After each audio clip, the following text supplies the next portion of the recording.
Hello students, आज इस video में हम class 6 book R S Agarwal chapter 17 quadrilaterals exercise 17B को सॉल्व करेंगे। बच्चों, एक्सरसाइज 17B में ऑब्जेक्टिव टाइप क्वेश्चन है। आपने क्वेश्चन को सॉल्व करना है और जो करेक्ट ऑप्शन है उसके ऊपर टिक करना है। बच्चों, अगर आपने एक्सरसाइज 17A की वीडियो नहीं देखी है तो उसका लिंक मैंने आई बटन में दिया गया है और डिस्क्रिप्शन में भी दिया है, तो वो वीडियो जरूर देख लें। उसमें ना क्वाड्रिलेटर की इंट्रोडक्शन दी गई है, तो इससे जो है कि आपको ये जो जब क्वेश्चन सॉल्व करोगे ना एक्सरसाइज 17B के, ये आसानी से सॉल्व कर पाओगे। ठीक है, तो क्वेश्चन 1 है, the sum of all angles of a quadrilateral is.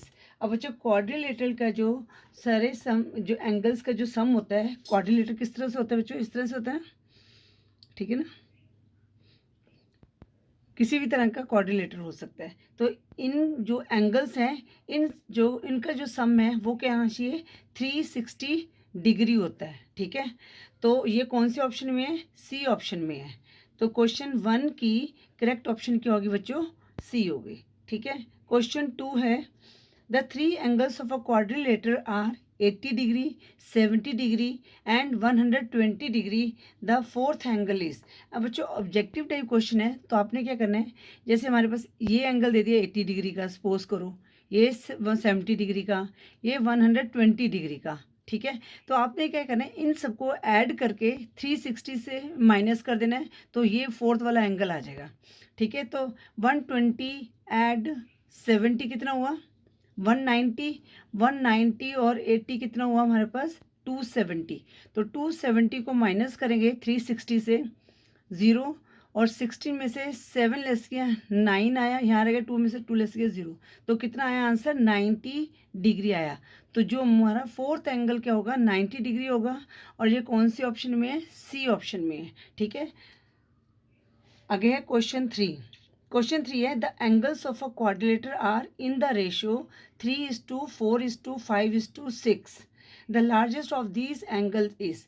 तो बच्चों, जब भी ये रेशियो की फॉर्म में होता है तो हमने क्या करना है, इनको एक्स मान लेना है। ठीक है, तो जैसे ये हो गया हमारे पास 3x, 4x, 5x, 6x। अब इनको हम ऐड करेंगे। ठीक है, तो कितना आ जाएगा? तो हम मतलब कि इससे क्या होगा, हम x की वैल्यू निकाल लेंगे। ठीक है ना, तो चलो इसको बच्चों मैं आपको ना बता देती हूँ थोड़ा डिटेल में। अगर आपके पास ऑब्जेक्टिव टाइप नहीं आता, अगर आप इसको सॉल्व करना है तो कैसे करना है, तो हमें क्या दिया गया है? Angle of a quadrilateral in the ratio, ठीक है, क्या है? आर 3:4:5:6। ठीक है, हमने लार्जेस्ट वन फाइंड आउट करना है। तो बच्चों यहाँ पर ये हमने इसको लिख दिया। अगर हम लिखेंगे लेट एंगल्स of quadrilateral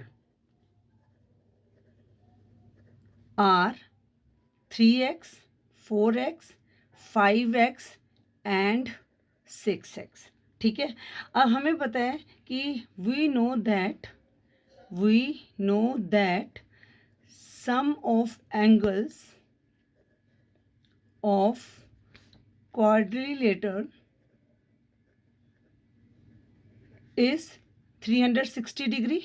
ठीक है, it means 3x plus 4x plus 5x plus 6x equal to 360। इनको ऐड करेंगे, 6 प्लस 5 11 प्लस 4 15 प्लस 3 18, 18x आया इक्वल टू 360। देखो बच्चों, वैसे तो आपने 360 को 18 से डिवाइड करना था तो उससे x की वैल्यू आ जानी थी, पर अगर आपको डिटेल में करना है तो कैसे करना है ये मैं आपको समझा रही हूँ। अब 18 2 ज़ा 36, 20 आ गया, x की वैल्यू क्या आ गई बच्चों? 20 आ गई।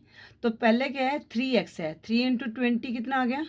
60 डिग्री। आगे 4x है, 4 into 20 80 degree, 5 into 20 100 degree, 6 into 20 120 degree. तो लार्जेस्ट वन कौन सा हुआ? 120। देखो बच्चों, अगर ऑब्जेक्टिव टाइप में, अगर आपने ऑब्जेक्टिव टाइप करना है तो आपने क्या करना है, इन सब को ऐड करके, ठीक है, जो 360 है उससे डिवाइड कर देना है।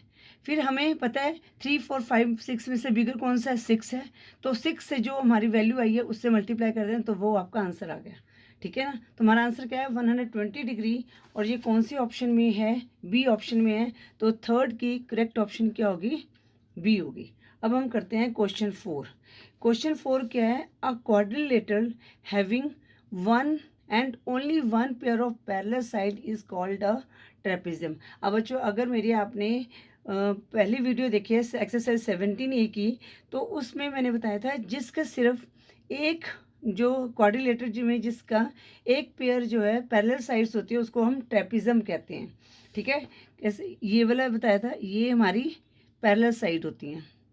ठीक है, ये पैरेलल साइड होती हैं, और ये अगर नॉन पैरेलल साइड हैं तो इसको हम कहते हैं ट्रेपेजियम। ठीक है, सिर्फ एक यहाँ पर वन पेयर ऑफ, पेयर है ये तो one pair of parallel side. क्या बोला गया यहाँ पर? A quadrilateral having one and only one pair of parallel side is called a trapezium. ठीक है, तो ये कौन से ऑप्शन में है? डी में है। तो क्वेश्चन 4 की करेक्ट ऑप्शन क्या होगी बच्चों? डी होगी। ठीक है बच्चों, इसलिए आपको वो इंट्रोडक्शन वाली वीडियो देखनी बहुत ज़रूरी है। क्वेश्चन 5 क्या है? A quadrilateral whose opposite sides are parallel is called. अब बेटा क्वाड्रिलेटर है, जैसे ये क्वाड्रिलेटर है हमारा, इसकी ये वाली साइड भी पैरेलल है और ये वाली साइड भी पैरेलल है। ठीक है, ये भी पैरेलल है और ये वाली साइड भी पैरेलल है। ठीक है, तो ये क्या कहलाएगा? पैरेललोग्राम। ठीक है, पैरेललोग्राम। ठीक है, और ये कौन सी ऑप्शन में है पैरेललोग्राम? ये डी ऑप्शन में है। तो 5th की करेक्ट ऑप्शन क्या होगी बच्चों? डी होगी। अब हम करते हैं क्वेश्चन 6। क्वेश्चन 6 क्या कह रहे हैं? N isosceles trapezium. अब आइसोसेलेस ट्रेपेजियम ये वाला बताया था, तो आइसोसेलेस ट्रेपेजियम में क्या होता है? इसकी ये वाली साइड जो है इक्वल होती है। ठीक है ना, ये वन पेयर ऑफ साइड्स तो पैरेलल होती हैं, पर ये वाली साइड्स जो है इक्वल होती हैं। जैसे ये 2 सेंटीमीटर तो ये भी 2 सेंटीमीटर होगी। तो क्या बोला गया? तो इसमें हमने क्या बताना है? Equal non parallel side. Isosceles जो ट्रेपेजियम है वो क्या होगा? Equal non parallel sides. ये नॉन पैरेलल साइड्स हैं तो ये इक्वल होगी। ये कौन से ऑप्शन में है? बी की। ये है इक्वल नॉन पैरेलल साइड्स जो है बी ऑप्शन में लिखा गया है। तो 6 की करेक्ट ऑप्शन क्या होगी बच्चों? बी होगी। अब हम करते हैं question 7। If the diagonals of a quadrilateral bisect each other at right angle, then this quadrilateral is क्या होता है बच्चों? वो देखो बच्चों, जब भी जो क्वाड्रिलेटरल है उसके जो बाइसेक्ट करेंगे ना, वो किस पे करेंगे? राइट एंगल्स में। तो किस पे होते हैं बच्चों? काइट में नहीं हो सकते। नन ऑफ दिस, तो कोई ऑप्शन ही नहीं आया। काइट में हमारा नहीं हो सकता। ठीक है ना, क्योंकि इसमें जो बाइसेक्ट करेंगे वो इक्वल नहीं होते। अब रोम्बस है, रोम्बस में क्या करते हैं? जब भी क्वाड्रिलेटर बाइसेक्ट करते हैं ईच इधर को तो वो राइट एंगल बनाते हैं। तो ये भी मैंने आपको जो है इंट्रोडक्शन की वीडियो में बताया है। ठीक है, तो एक रोम्बस ही है जिसमें जो डायगोनल्स हैं वो एक दूसरे को 90 डिग्री के एंगल पे बाइसेक्ट करते हैं। तो क्वेश्चन 7 की करेक्ट क्या ऑप्शन क्या होगी बच्चों? B, rhombus. ठीक है, क्वेश्चन 8 है अ स्क्वायर है। अब स्क्वायर की सारी जो साइड्स इक्वल होंगी। ठीक है ना, क्योंकि स्क्वायर आपको पता है ऑल साइड्स आर इक्वल, तो डायगोनल्स भी इक्वल होंगे। ठीक है, तो ये कौन सी ऑप्शन में है? ए ऑप्शन में है all sides equal and diagonals unequal. तो ये गलत है। All sides equal and diagonals equal, तो क्योंकि साइड्स इक्वल है तो डायगोनल्स भी इक्वल होंगे स्क्वायर में। ठीक है, तो ये बी ऑप्शन इसकी जो है क्वेश्चन 8 की करेक्ट होगी। अब हम करते हैं क्वेश्चन 9। क्वेश्चन 9 है a quadrilateral having two pairs of equal adjacent sides but unequal opposite side is called a. अब यहाँ पर क्या बोला गया? क्वाड्रिलेटर है तो जिसकी जो है two pairs equal adjacent side जो है टू पेयर इक्वल है but unequal opposite sides equal है। तो बच्चों यहाँ पर एक काइट वाला हमने देखा था, ये देखिए इसकी जो एडजेसेंट साइड है सी डी और सी बी, ये एडजेसेंट साइड कहलाती हैं। तो ये क्या इक्वल है? और जैसे ए डी और ए बी, ये एडजेसेंट साइड कौन सी है? जिनका एक कॉमन जैसे साइड होती है। ठीक है, जैसे यहाँ पर ए कॉमन है तो ये हमारी क्या है? इक्वल है। बट जो अपोजिट साइड्स क्या हैं? अनइक्वल हैं। ठीक है, तो इसका क्या ऑप्शन होगी? हमारी सी ऑप्शन होगी, काइट। तो क्वेश्चन 9 की करेक्ट ऑप्शन क्या है? सी, काइट। क्वेश्चन 10 है what do you mean by a regular quadrilateral. अब बच्चों रेगुलर क्वाड्रिलेटर से मतलब होता है कि जिसकी सारी साइड्स इक्वल हैं।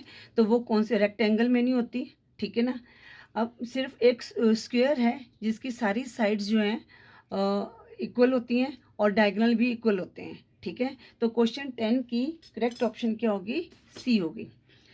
सब बच्चों, इसलिए मैं आपको कहती हूँ कि आपने जो इंट्रोडक्शन की वीडियो ज़रूर देखनी है। इससे क्या है, आपको ये भी पता चल जाएगा कि आपको कितना आता है चैप्टर में। और बच्चों, ये जो चीज़ें हैं आपको आगे क्लासेस में भी आपको हेल्प करेंगी, तो इसलिए ये वीडियोस आपने ज़रूर देखनी है। आई होप ये जो मैंने अभी एक्सरसाइज 17B के क्वेश्चंस आपको बताए हैं ये समझ आ गए होंगे। वीडियो यूज़फुल लगी तो वीडियो को लाइक करें, शेयर करें अपने फ्रेंड्स के साथ। चैनल पे न्यू हो तो चैनल को सब्सक्राइब करें। Thank you for watching.